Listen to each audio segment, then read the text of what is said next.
morning, welcome to CATEX-TV. My name is Frank Fortunato. This is a live broadcast from Princeton, New Jersey. Today is Monday, September 27th, 2010. It's 11:30 a.m. Eastern Daylight Time. It's 4:30 p.m. in London, 12:30 p.m. in Bermuda. In Mexico City, it's 10:30 a.m. If you need to reach us during the broadcast, you can phone in toll-free at 1-866-67-CATEX. Overseas, our AOL instant mail address is CATEX-TV. In the U.S., Southwest Airlines is making some news. They're paying approximately $1.7 billion for AirTran, which is a airline that has a number of spots at Atlanta's Hartsfield International Airport. Most of the AirTran fleet are DC-9s, so there probably won't be much fleet integration. It's suspected that Southwest is paying as much as anything for the slots at Atlanta, as well as to respond to moves from United and Continental and others who are creating supersized airlines. Well, now to our news. It's been a big earthquake in Iran. The Iranians claimed it was a 6.1. The American geological people have downgraded it to 5.7. It was in a remote mountainous area of southern Iran. It happened this morning. It's about 560 miles southwest of Tehran. There have been no reports of any casualties. According to the Iranian news agency, the quake shook the area for about 10 seconds. Also last night in Indonesia, not to be outdone, there was a 6.0 quake. This was in Indonesia's eastern Aru Islands. There were no reports of any damage. It hit about 39 miles northwest of Dobo, 190 miles west-southwest of Papua. Happened at about 9:12 p.m. local time last night. And here's a good shot. Let's pull this up.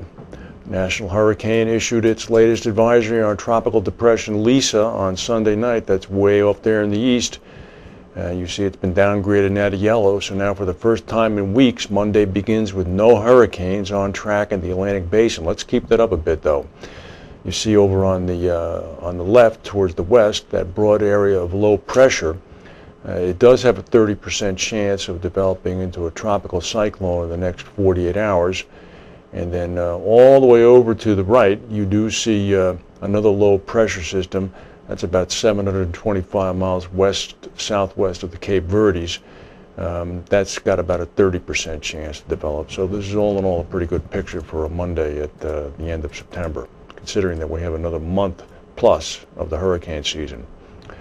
This is not a good picture. Let's look at this. This is the Wisconsin River. It's in a town called Portage, Wisconsin. And boy, oh boy, have they been socked.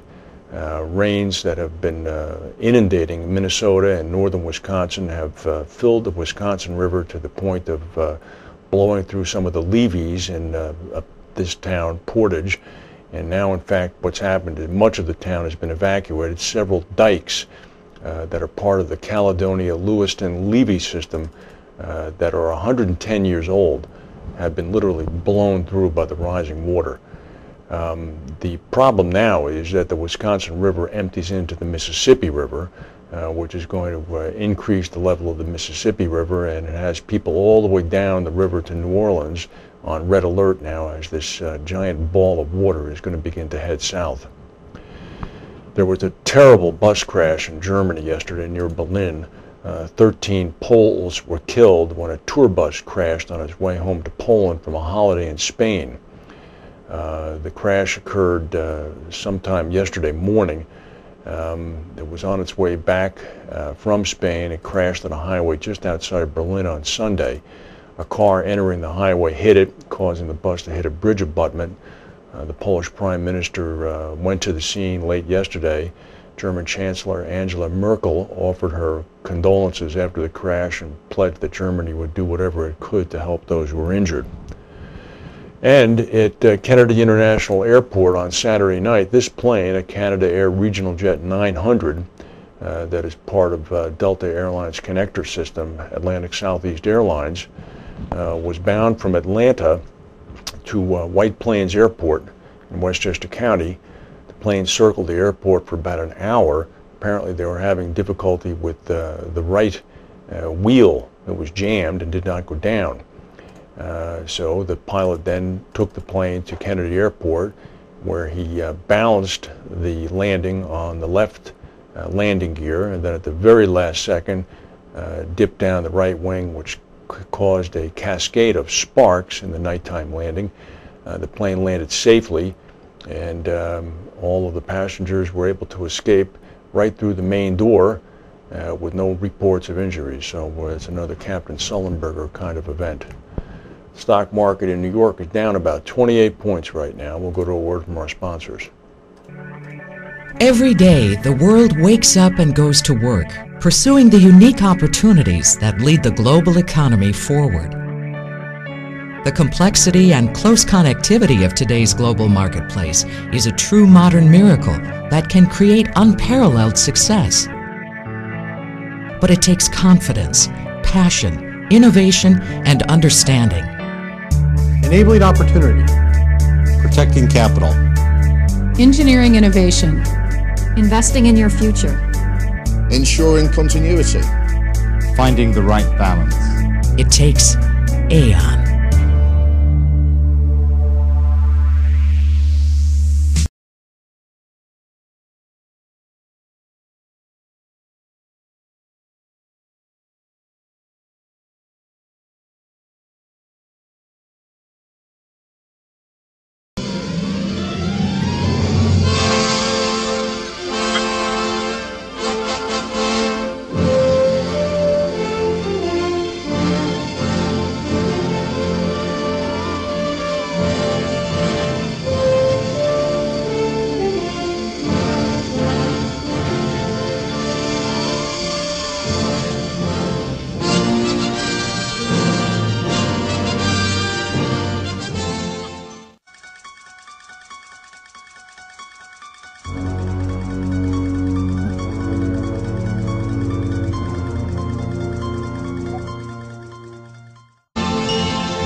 Design for peace.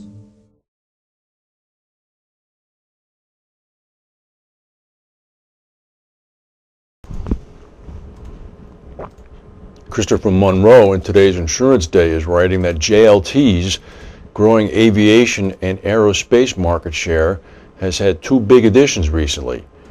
According to Alan Griffin, Chairman and CEO of JLT Re, the broker will now work on behalf of Air India and the National Aviation Company of India portfolio that Air India is part of.